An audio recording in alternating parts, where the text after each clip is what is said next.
राधे राधे। कैसे हैं आप सब। श्री सत्यनारायण महाराज जी का जो व्रत है वह हर महीने की पूर्णिमा को किया जाना अति शुभ होता है। राधे राधे। मैं हूं आकांक्षा और आप सबका बहुत बहुत स्वागत करती हूं आपके अपने YouTube channel Krishna magical world में। आज की वीडियो में हम बहुत ही चमत्कारी व्रत की कथा श्रवण करेंगे जिसे हम सत्यनारायण व्रत कथा के नाम से जानते हैं। इस कथा के 5 अध्याय हैं। हम हर वीडियो में एक एक अध्याय को श्रवण करेंगे।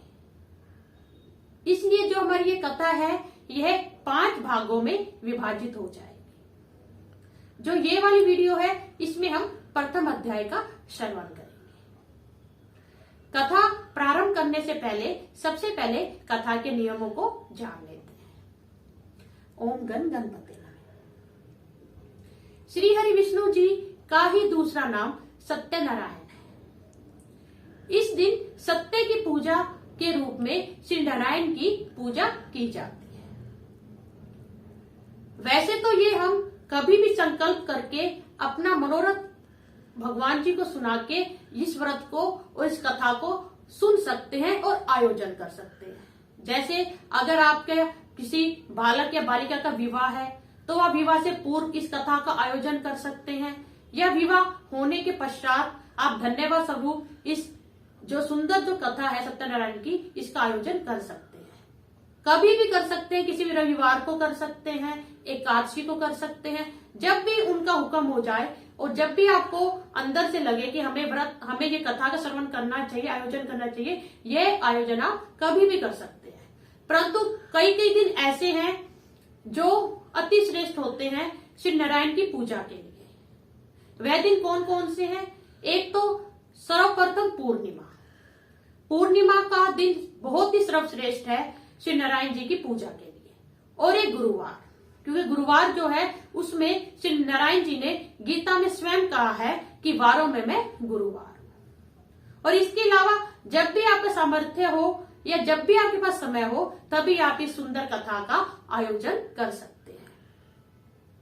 सर्वप्रथम आपको क्या करना है, जिस दिन भी आपका यह व्रत है, ये कथा है, उस दिन सुबह आप ब्रह्म मुहूर्त में उठ जाइए। स्त्रियां जो है वह सर समेत स्नान करें और सुबह सुबह ही आप श्री हरि विष्णु और लक्ष्मी माता के समक्ष हाथ जोड़िए और उन्हें मन ही मन प्रणाम कीजिए और यह प्रार्थना कीजिए कि मैं आपकी सुंदर कथा का आयोजन कर रही हूं या कर रहा हूं। और श्री गणपति जी का भी हाथ जोड़ के प्रार्थना कीजिए कि आप सब मेरे इस मनोरथ को पूर्ण करना और सफल करना। यह जो कथा है सत्यनारायण की, यह शाम के समय करनी अति शुभ होती है। तो इसलिए हम 4 बजे से लेके 7 बजे तक इसका आयोजन कर सकते हैं शाम के समय में। और जो दूसरी बात यह है कि जब सत्यनारायण की कथा होती है तो इनका जो मंडप सजता है उसका सजाना बहुत ही जरूरी है। सबसे पहले तो आपको जो गुरुदेव के जो बृहस्पति देव के जो पत्ते होते हैं वह मंडप में आप जरूर लगाइए। अगर आपके पास बृहस्पति जी का पौधा है तो वह भी आप पूजा जो आप मंडप बनाए वहां रख सकते हैं। अगर तुलसी माता भी अगर आप वहां रख ले पौधे के रूप में तो भी बहुत ही उत्तम होगा। आपके घर में जो शालिग्राम जी हैं वो वहां पे विराजित करें।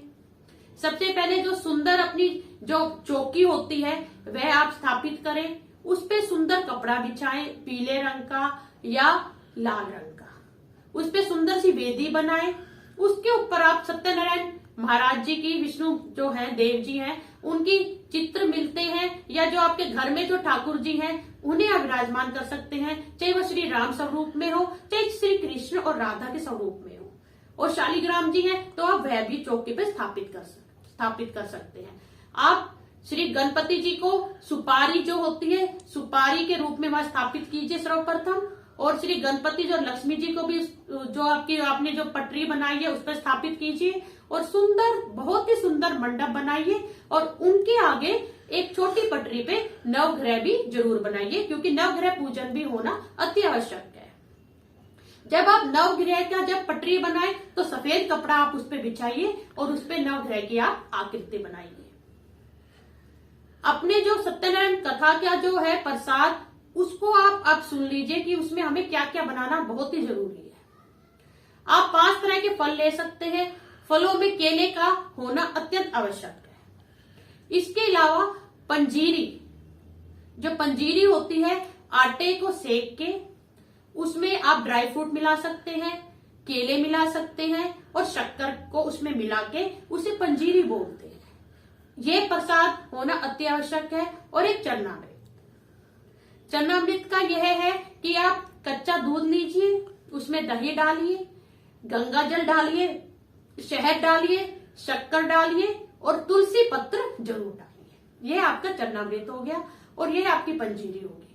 क्योंकि अगर आप पूर्णिमा को अगर आयोजन कर रहे हैं अपने सत्यनारायण कथा की, तो आप खीर का प्रसाद भी अवश्य बनाइए, क्योंकि पूर्णिमा को खीर का प्रसाद बनाना बहुत ही अच्छा माना गया है। प्रसाद को आप सब बंधु बांधव और जो भी ब्राह्मण आपने बुलाए हैं उनको वितरित कीजिए बड़े ही प्रेम के साथ, और उसके बाद आप फिर खुद स्वयं भोजन कीजिए। ये हो गया इसका नियम। चलिए अब कथा श्रवण करते हैं। ओम गण गणपते नमः। श्री सत्यनारायण व्रत कथा प्रथम अध्याय। एक बार नैमिषारण्य तीर्थ में शौनक आदि 88,000 ऋषि एकत्रित हुए।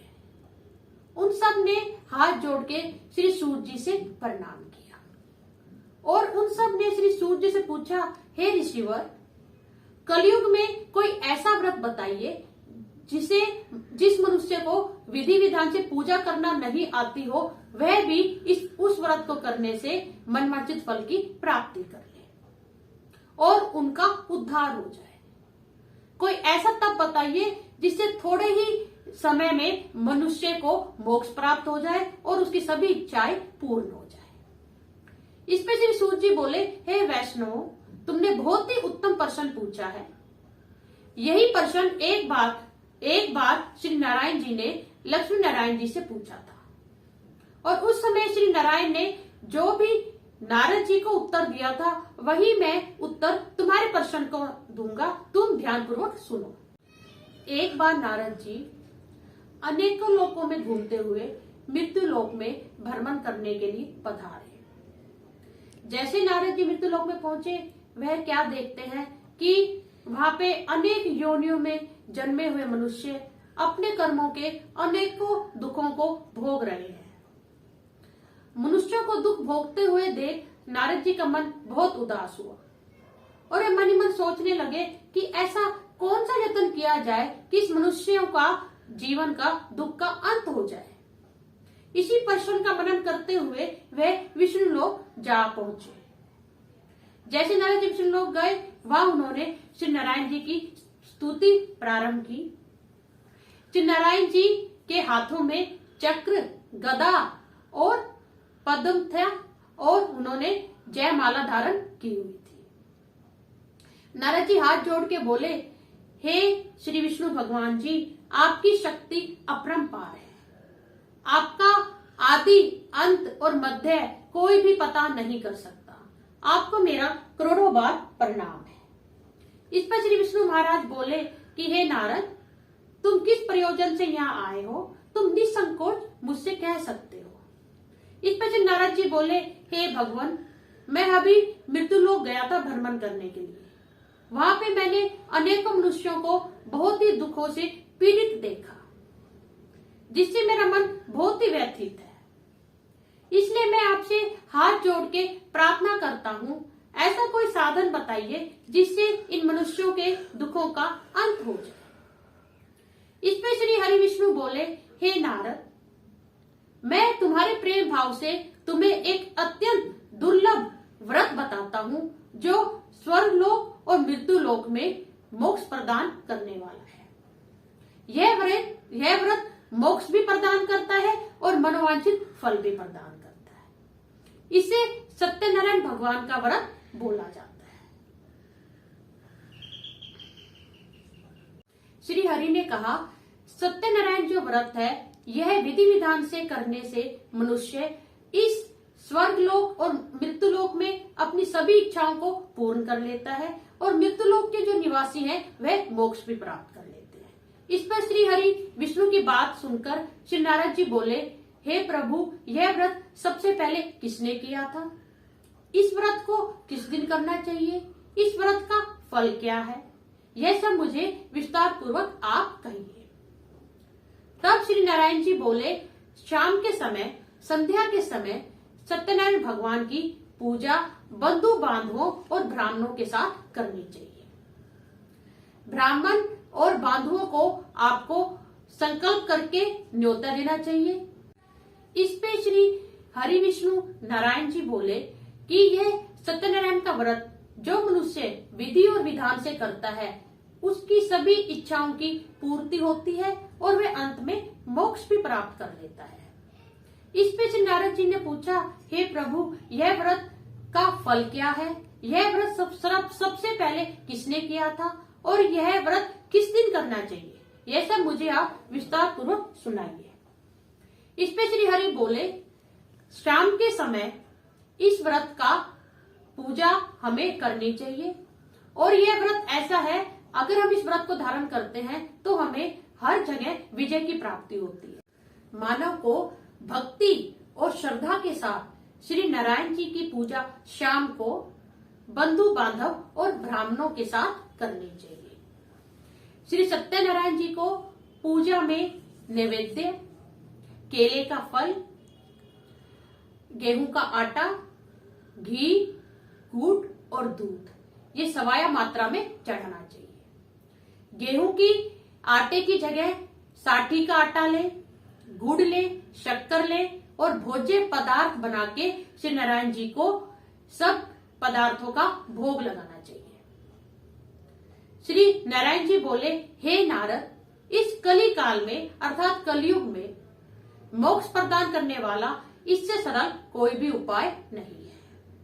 ओम तत्सत, ओम तत्सत, ओम तत्सत। इस प्रकार श्री सत्यनारायण व्रत कथा के प्रथम अध्याय संपूर्ण हुआ। आशा करती हूँ आपको यह सुंदर कथा अति अनुपम लगी होगी।